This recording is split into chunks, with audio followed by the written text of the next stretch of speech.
descubrí que mi esposo me dejó una trampa en su testamento exigiendo una prueba de ADN para nuestro hijo de 9 años solo para humillarme frente a su familia. Pero el resultado salió positivo y ahora estoy demandando a su herencia para dejar a sus padres en la calle. El papel se sentía demasiado pesado entre mis dedos. No era solo papel, era una lápida. El abogado, un hombre de unos 60 años con un traje gris que olía a café rancio y archivos viejos, carraspeó. Ese sonido, ese pequeño y seco retumbó en la oficina como un disparo. Mi hijo menor, Leo, estaba afuera, jugando con su Game Boy en la sala de espera, columpiando las piernas, sin saber que el mundo que su padre le había construido se estaba demoliendo palabra por palabra. ¿Podría repetir eso, licenciado? Mi voz no era la mía. Era un susurro quebrado, una cuerda de violín a punto de reventar. El abogado ajustó sus anteojos. Evitó mi mirada. Miró fijamente el documento, como si las letras fueran a cambiar si las observaba lo suficiente. La cláusula 4V, señora Elena, dijo, arrastrando las palabras con una parsimonia que me daba ganas de saltar sobre el escritorio y sacudirlo. El señor Julián estipula que el 40% de sus bienes raíces, incluyendo la casa de campo en el lago y las acciones de la constructora, pasan a nombre de la señorita Valeria Santoro. ¿Quién diablos es Valeria Santoro? Que el grito salió de mis entrañas. Golpeé la mesa de caoba. El sonido fue sordo, sólido. Mis nudillos se pusieron blancos al instante. Llevo 15 años casada con ese hombre. 15 años. Conozco a sus amigos, a sus socios, hasta al tipo que le vendía los puros. No existe ninguna Valeria. Hay más, continuó él, ignorando mi arrebato. Sus manos temblaron ligeramente al pasar la página.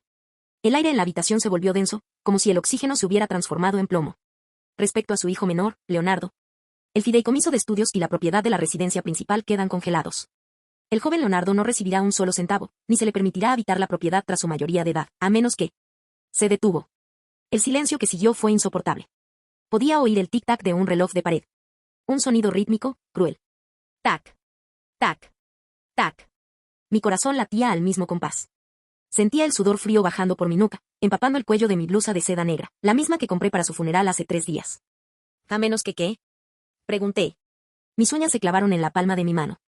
Sentía el dolor, pero lo agradecía. Me mantenía despierta. A menos que se someta a una prueba de paternidad obligatoria antes de cumplir los 18 años. Y que dicha prueba confirme que el señor Julián es el padre biológico. En caso de ser negativa, o de que usted se niegue a realizarla, todos los fondos pasarán inmediatamente a la señorita Santoro. Me quedé congelada. La oficina empezó a dar vueltas.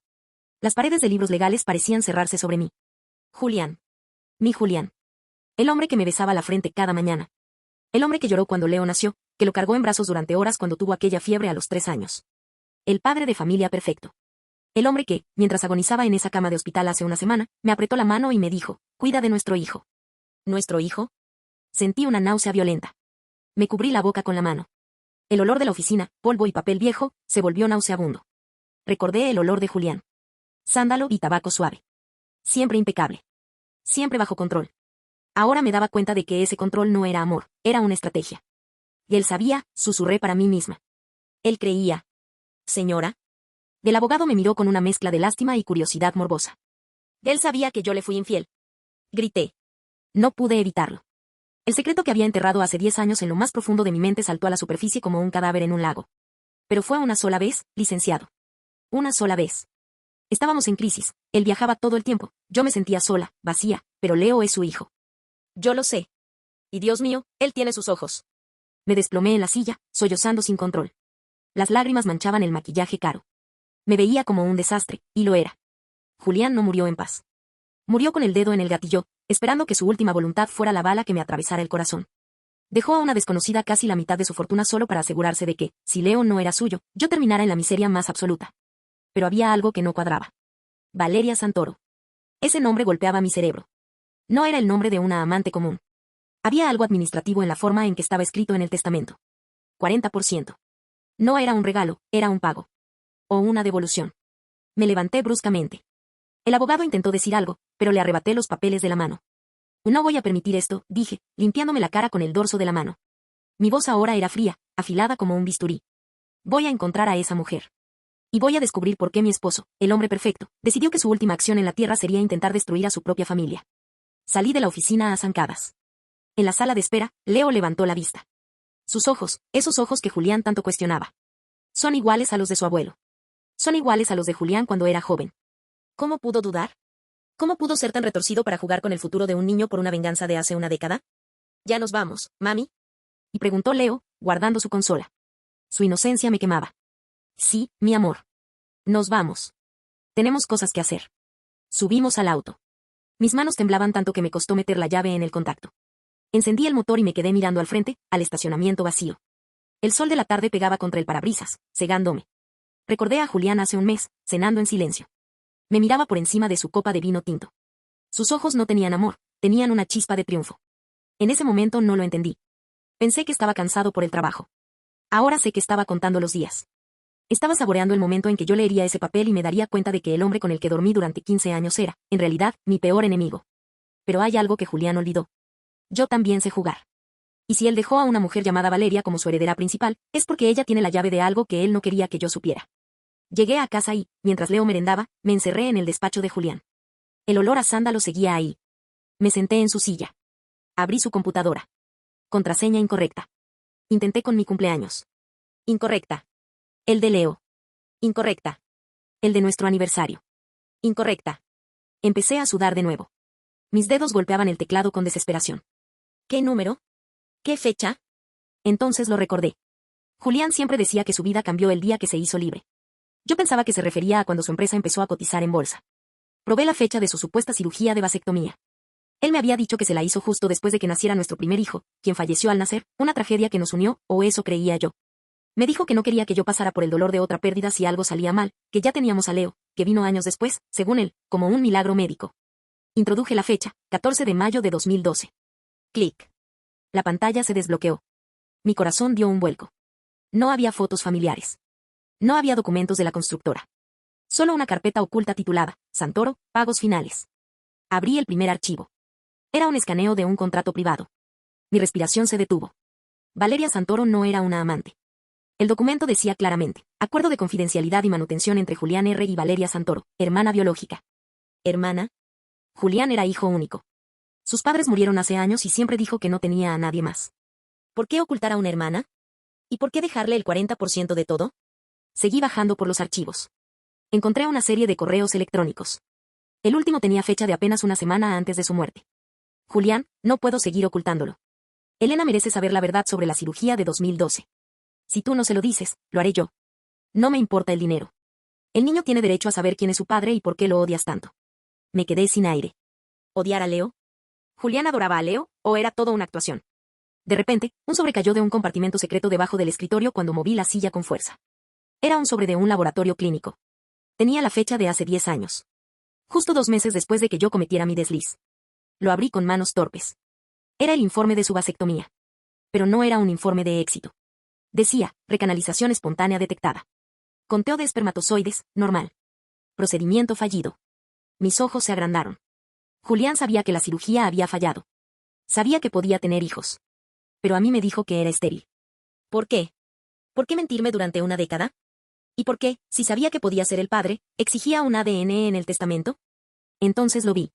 Una nota escrita a mano pegada al reverso del informe médico. La letra de Julián, firme y elegante, la misma que usaba para las tarjetas de cumpleaños. Sé lo que hiciste en aquel hotel de Chicago, Elena. Sé que Leo no puede ser mío porque el médico me aseguró que la cirugía fue un éxito. Aunque este papel diga lo contrario, yo elegí creerle a él. Voy a dejar que lo críes, voy a dejar que lo ames, y cuando yo no esté, te lo voy a quitar todo. Disfruta los años que te quedan de paz, porque el final será un infierno. Él se había convencido a sí mismo de que el médico se equivocaba y que yo lo había engañado. Había ignorado la evidencia médica de que él sí podía ser el padre solo para alimentar su odio. Su orgullo era más grande que la biología. Me quedé allí, sentada en su silla de cuero italiano, sintiendo como el frío del aire acondicionado me calaba hasta los huesos. El papel del informe médico crujía entre mis dedos. Recanalización espontánea. Esas 2 palabras eran mi salvación, al mismo tiempo, la prueba de que el hombre con el que compartí mi cama durante 15 años era un sociópata emocional. Julián había tenido la prueba física de que podía ser el padre de Leo, pero decidió archivarla en un compartimento secreto para poder alimentar su fantasía de mártir traicionado. Mamá, ¿estás ahí? La voz de Leo desde el pasillo me hizo dar un salto. Rápidamente, guardé los papeles bajo una carpeta de impuestos. Me limpié las mejillas con las palmas, sintiendo el rastro pegajoso de las lágrimas secas. Mi rostro en el reflejo de la pantalla apagada daba miedo, los ojos inyectados en sangre, el pelo revuelto, una mancha de tinta en la mejilla. Ya voy, cariño. Solo, estoy revisando unas cosas de papá, mentí. La palabra papá me supo a ceniza. Salí del despacho y lo vi. Leo estaba sentado en el sofá, con su cabello castaño alborotado y esa peca justo debajo del ojo izquierdo, exactamente igual a la de la madre de Julián. ¿Cómo pudo ser tan ciego? ¿Cómo pudo mirar a este niño cada día durante 10 años y solo ver el rostro de otro hombre que ni siquiera existía en su vida? La crueldad de Julián no tenía límites. Había planeado un castigo de largo alcance, una bomba de tiempo que estallaría justo cuando él ya no tuviera que dar la cara. Esa noche no dormí. Me quedé en la cocina, bebiendo café negro que ya estaba frío, con la computadora portátil abierta. Tenía que encontrar a Valeria Santoro. Busqué en redes sociales. Nada. Busqué en los registros de la empresa de Julián. Nada. Entonces recordé el correo, merece saber la verdad sobre la cirugía de 2012. Fui a los archivos bancarios de Julián. Él era meticuloso con el dinero, casi obsesivo. Encontré una transferencia mensual recurrente, etiquetada simplemente como gastos médicos especiales, ref. Versus. El beneficiario era una clínica de reposo en las afueras de la ciudad. Residencia Los Olivos. A las 7 de la mañana, antes de que Leo despertara, llamé a mi hermana para que se encargara de llevarlo al colegio. No le di explicaciones. Solo le dije que era una emergencia legal. Conduje durante 2 horas bajo una lluvia fina y persistente que hacía que los limpiaparabrisas emitieran un chirrido insoportable. Screech, scratch. Screech, scratch. Parecía la voz de Julián burlándose de mí desde el más allá. Llegué a la clínica. Era un edificio de ladrillo antiguo, rodeado de jardines perfectamente podados que ocultaban la tristeza que seguramente se vivía dentro. Busco a Valeria Santoro, le dije a la recepcionista. Mi voz era dura, sin espacio para negativas. ¿Es usted familiar? Solo se permiten visitas de familiares directos o del tutor legal, el señor Julián R. Del señor Julián falleció hace 3 días, la interrumpí, dejando caer el acta de defunción sobre el mostrador de granito. Yo soy su viuda. Y según su testamento, soy la persona encargada de sus asuntos. Ahora, dígame dónde está. 10 minutos después, estaba frente a una puerta de madera clara. Al entrar, el olor a desinfectante y flores frescas me golpeó. En una silla junto a la ventana, una mujer de unos 40 años miraba hacia afuera. Se parecía tanto a Julián que me flaquearon las piernas. Tenía la misma mandíbula cuadrada, la misma forma de inclinar la cabeza. Pero sus ojos estaban vacíos. ¿Valeria? Susurré. Ella se giró lentamente. No me reconoció, pero no parecía asustada. ¿O Julián? Preguntó ella con una voz infantil, rota. ¿Trajiste los chocolates? Me acerqué a ella, con el corazón martilleando contra mis costillas. No era una amante. No era una cómplice. Era una mujer enferma, con una discapacidad cognitiva severa que Julián había mantenido encerrada y financiada en secreto. No soy Julián, Valeria. Soy Elena. Su esposa. Ella frunció el ceño, confundida. Me senté frente a ella y empecé a hablar. Le pregunté por su infancia, por su hermano. Valeria, en su estado, soltó fragmentos de una verdad aterradora. Julián no era hijo único. Sus padres se avergonzaban de la condición de Valeria y la habían enviado a instituciones desde muy joven. Cuando sus padres murieron, Julián heredó la responsabilidad. Pero para él, Valeria no era una hermana, era un secreto que empañaba su imagen de hombre perfecto y exitoso. Y él me prometió que vendrías, dijo ella de repente, con una lucidez momentánea que me erizó la piel. Me dijo que si él se iba, tú te harías cargo de mí. Que él te dejaría el dinero para que yo nunca estuviera sola. ¿Te dijo eso? Pregunté, sintiendo una punzada de duda. Sí. Pero dijo que tenías que ser castigada primero. Dijo que la mujer que miente no merece el tesoro sin pasar por el fuego. El fuego. Se refería al testamento. Al 40%. A la humillación de la prueba de ADN. Julián no solo quería castigarme por mi desliz de hace 10 años, quería obligarme a cuidar de su secreto mejor guardado como condición para no perderlo todo. Había convertido a su hermana en una moneda de cambio, en un rehén emocional. Salí de la clínica con la cabeza a punto de estallar. La magnitud de su manipulación era enferma. Él sabía que yo, por pura ética, no dejaría a Valeria en la calle. Sabía que aceptaría el testamento, aceptaría la prueba de ADN y aceptaría el estigma de ser la esposa infiel solo para proteger el patrimonio de Leo y, de paso, mantener a Valeria. Pero él no contaba con que yo encontraría el informe de la vasectomía fallida. Llegué a casa y fui directo al baño. Abrí el botiquín y saqué un kit de ADN casero que había comprado en la farmacia de camino. Llamé a Leo. Ven aquí, hijo. Necesito que te limpies la boca con este palito. Es para un examen de la escuela sobre genética. Leo obedeció, siempre tan dócil, siempre tan ajeno al campo de batalla en el que se había convertido nuestra casa. Guardé la muestra en el sobre y la sellé. Sentía que estaba sellando el destino de una sombra. Esa tarde, el abogado me llamó. Señora Elena, la señorita Santoro ha reclamado, a través de su representante legal, un primo lejano de Julián que nunca apareció hasta ahora, la ejecución inmediata de la cláusula de paternidad. Tienen prisa. Dicen que si para el viernes no hay muestra de ADN, procederán a desalojar la casa según las instrucciones póstumas. Dígales que no esperen al viernes, dije, mirando el sobre la mesa del comedor. Mis manos ya no temblaban. Ahora estaban frías y firmes. El resultado estará listo en 48 horas. Pero dígale al representante de Valeria y a la familia de Julián que se preparen. Porque cuando el resultado salga positivo, voy a quemar el nombre de mi esposo hasta que no quede más que cenizas. Colgué el teléfono. Fui a la cocina y me serví una copa de vino. El mismo vino que Julián guardaba para ocasiones especiales. Brindé al aire, hacia el rincón donde solía sentarse. Creíste que me tenías acorralada, Julián, susurré. Creíste que tu orgullo era más fuerte que la realidad. Pero te olvidaste de algo, la verdad no necesita tu permiso para existir. Me bebí la copa de un trago. El sabor amargo y seco me recordó a la victoria. Pero aún faltaba la confrontación final. El viernes, la familia de Julián, esos tíos y primos que siempre me miraron con superioridad, como si yo no fuera lo suficientemente buena para su linaje, se reunirían en el despacho del abogado para ver cómo me despojaban de todo. No sabían que lo que estaban a punto de presenciar no era mi caída, sino la demolición del pedestal de su héroe. El aire en la oficina del abogado era tan denso que se podía cortar con un cuchillo. Ahí estaban todos. Los ilustres familiares de Julián. Su tía abuela Matilde, con su collar de perlas apretado al cuello y esa mirada de asco que siempre me dedicaba en las cenas de Navidad. Sus primos, esos buitres con trajes a medida que ya se estaban repartiendo mentalmente las acciones de la constructora.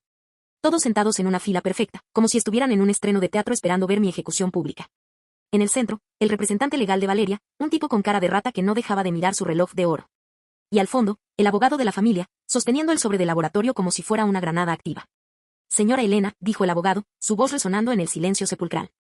Antes de proceder a la apertura del resultado del test de ADN solicitado por el difunto en su testamento, ¿tiene algo que declarar? Según la cláusula, si usted admite en este momento que el joven Leonardo no es hijo biológico del señor Julián, podemos proceder a una transición, digamos, menos escandalosa. Matilde soltó un bufido de desprecio. Pude oírla susurrar, siempre supimos que era una trepadora de clase baja. Me levanté lentamente. Sentí como todos los ojos se clavaban en mí, buscando una lágrima, un temblor, una señal de derrota. Pero yo no estaba derrotada. Llevaba puesto mi mejor vestido rojo, el que Julián odiaba porque decía que llamaba demasiado la atención. Me acomodé el cabello y sonreí. Fue una sonrisa depredadora. No tengo nada que confesar, dije, y mi voz sonó como un trueno en esa habitación pequeña. Proceda, licenciado. Abra el sobre. Quiero que todos aquí escuchen la verdad de la boca de la ciencia, ya que la de mi esposo estaba demasiado podrida por las mentiras. El abogado rasgó el sobre. El sonido del papel rompiéndose fue eléctrico. Sacó la hoja, ajustó sus gafas y recorrió el texto con la mirada. Vi cómo sus cejas se hundían. Volvió a leer. Miró a los familiares. Me miró a mí. ¿Y bien? Ladró el primo de Julián. Diga el porcentaje. Y diga que es 0. La probabilidad de paternidad entre el sujeto A, Julián R., y el sujeto B, Leonardo R., el abogado tragó saliva, el nudo de su corbata parecía estar ahorcándolo. Es del 99.99%. El resultado es positivo. Leonardo es el hijo biológico de Julián. El silencio que siguió no fue de paz, fue de puro shock. Matilde se llevó la mano al pecho como si fuera a darle un infarto. Los primos se miraron entre sí, la codicia transformándose en pánico en tiempo real. Eso es imposible. Y gritó el representante de Valeria, poniéndose en pie de un salto. Julián me lo dijo personalmente. Él tenía las pruebas. Él se hizo una vasectomía en 2012. Él sabía que ella lo había engañado. Oh, Julián sabía muchas cosas, dije, caminando hacia el centro de la habitación. Saqué de mi bolso el informe médico original que había encontrado en el doble fondo del escritorio. Pero Julián era un hombre tan cegado por su propio ego que decidió ignorar la realidad. Aquí tienen el informe de su cirugía de 2012. Léanlo. Recanalización espontánea. Julián podía tener hijos, pero prefirió creer que yo era una ramera para justificar el odio que sentía por su propia debilidad. Lancé el papel sobre la mesa. El abogado lo tomó con manos temblorosas. Él planeó esto, continué, mi voz subiendo de volumen, llenando cada rincón de la oficina. Planeó humillarme después de muerto. Planeó dejar a su propio hijo en la calle por una duda que él mismo fabricó. Y lo más asqueroso, miré fijamente a los familiares de Julián, es que usó a su propia hermana, a quien todos ustedes ayudaron a esconder en una institución durante décadas, como un arma para chantajearme. Nosotros no sabíamos, balbuceó Matilde, sus perlas ahora parecían una soga. Mienten. Todos sabían que Valeria existía. Todos aceptaron el dinero de Julián para mantener el apellido limpio de enfermedades mentales. Son todos unos cómplices. Me acerqué al abogado y le arrebaté el test de ADN. Ahora, escúchenme bien. Según el testamento, al ser el resultado positivo, Leo hereda el 60% de todo inmediatamente. Y como su madre y tutora legal, yo tomo el control total de sus activos hasta que cumpla 18 años. Eso incluye esta oficina, la constructora y la casa donde viven varios de ustedes. Me incliné sobre la mesa, mirando a los primos que antes sonreían. Tienen 24 horas para desocupar cualquier propiedad que esté a nombre de la empresa. No quiero ver a un solo familia de sangre cerca de mi hijo nunca más. Si intentan impugnar, haré público el video que grabé ayer con Valeria, donde ella explica cómo Julián la amenazaba con dejarla sin tratamiento si alguna vez intentaba contactarme. El representante de Valeria intentó hablar, pero lo corté con un gesto de la mano. Y en cuanto a Valeria, ella se queda donde está, pero bajo mi tutela. Voy a usar el dinero de Julián para darle la vida que él le negó por vergüenza. Ella tendrá lo que él nunca tuvo, dignidad. Salí de la oficina sin mirar atrás. Escuché los gritos y las acusaciones estallar detrás de la puerta cerrada. Se estaban despedazando entre ellos, como los animales que siempre fueron. Llegué al auto. Leo me esperaba en el asiento del copiloto, leyendo un libro. Me miró y sonrió. Esa maldita Peca que Julián odiaba porque le recordaba que no podía controlar la biología. ¿Ya terminó todo, mamá? Preguntó. Sí, Leo. Ya terminó. Arranqué el auto y conduje hacia casa. No sentía la paz que prometen en las películas. Sentía un vacío frío, un agotamiento que me llegaba hasta los huesos. 15 años de mi vida habían sido una mentira construida por un hombre que prefirió morir odiando que vivir perdonando. Al llegar a casa, fui al despacho de Julián. Estaba oscuro. El olor a sándalo todavía flotaba en el aire, como un fantasma que se niega a irse. Tomé el retrato de Julián que presidía la habitación, un óleo caro donde se veía imponente, perfecto. Lo miré a los ojos pintados. Ganaste la batalla de la duda, Julián, susurré, pero perdiste la guerra de la realidad. Tu legado no es este imperio. Tu legado es un hijo que te va a olvidar y una esposa que finalmente sabe quién eras, un cobarde con un testamento. Solté el cuadro. El cristal se hizo añicos contra el suelo de mármol. No lo recogí.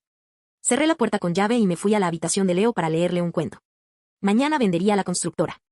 Mañana cambiaría mi número. Mañana, por primera vez en 15 años, no habría secretos en esta casa. Solo nosotros. Y el silencio, que por fin, era mío. Si les gustó este viaje, no olviden destruir el botón de like y suscribirse para que no se pierdan el próximo Storytime. Soy Relatos de Reddit, y recuerden, cuiden sus espaldas, incluso de su propia sangre. Nos vemos en el próximo video.